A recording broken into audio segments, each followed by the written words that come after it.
एक राजमहल के द्वार पर एक साधु आता है और द्वारपाल से बोला कि कृपया आप राजा को सूचित कर दीजिए कि उनका भाई आया है। द्वारपाल ने समझा कि शायद ये कोई दूर के रिश्ते में राजा के भाई होंगे जो संन्यास लेकर साधुओं की तरह जीवन बिता रहे हैं। खैर, उसने राजा को सूचना दी। राजा सूचना मिलने पर मुस्कुराया और साधु को भीतर बुलाकर अपने पास बैठाया। साधु राजा को देखकर बोला, और अनुज, क्या हाल चाल है? राजा बोला, मैं ठीक हूँ भैया, आप कैसे हैं?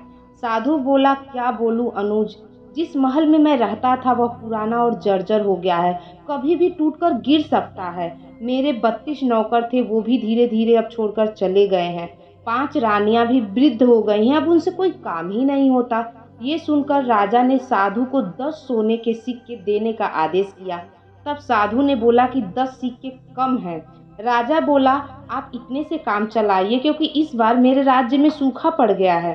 फिर साधु ने राजा से बोला कि आप मेरे साथ 7 समुंदर पार चलो, वहाँ सोने की खदान है। मेरे पैर पड़ते ही वो सूख जाएगा।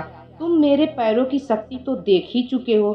खैर, तुम्हारे राज्य में भी सूखा पड़ गया। ये सुनकर अब राजा ने साधु को 100 सोने के सिक्के देने का आदेश दिया। फिर साधु के जाने के बाद मंत्रियों ने पूछा, राजन, जैसा कि हमें पता है आपका कोई भाई नहीं है, फिर इस ठग साधु ने आपको ठग लिया, आपने इतना इनाम क्यों दे दिया?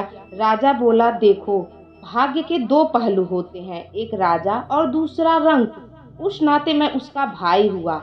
जर्जर महल से उसका आशय बूढ़े शरीर से था, 32 नौकर से उसका आशय 32 दांत से था, 5 रानियां उसकी इंद्रियां थीं जो अब काम नहीं कर रही हैं, और समुद्र के बहाने उसने मुझे उलाहना दिया कि राजमहल में मेरे पैर रखते ही राज्य में सूखा पड़ गया क्योंकि मैंने उसे 10 सोने के सिक्के देने को कहा, जबकि मेरी हैसियत उसे सोने की तौल देने की है। इसीलिए उसकी बुद्धिमानी से प्रसन्न होकर मैंने उसे 100 सोने के सिक्के दे दिए और कल से मैं उसे अपना सलाहकार भी नियुक्त करूंगा। ये छोटी सी कहानी हमें ये सिखाती है कि किसी के बाहरी रंग रूप को देखकर उसकी बुद्धिमानी का अंदाजा नहीं लगाया जा सकता। इसलिए किसी व्यक्ति का केवल रूप, रंग और कपड़े देखकर उसके गुण का अंदाजा लगा पाना बहुत मुश्किल होता है।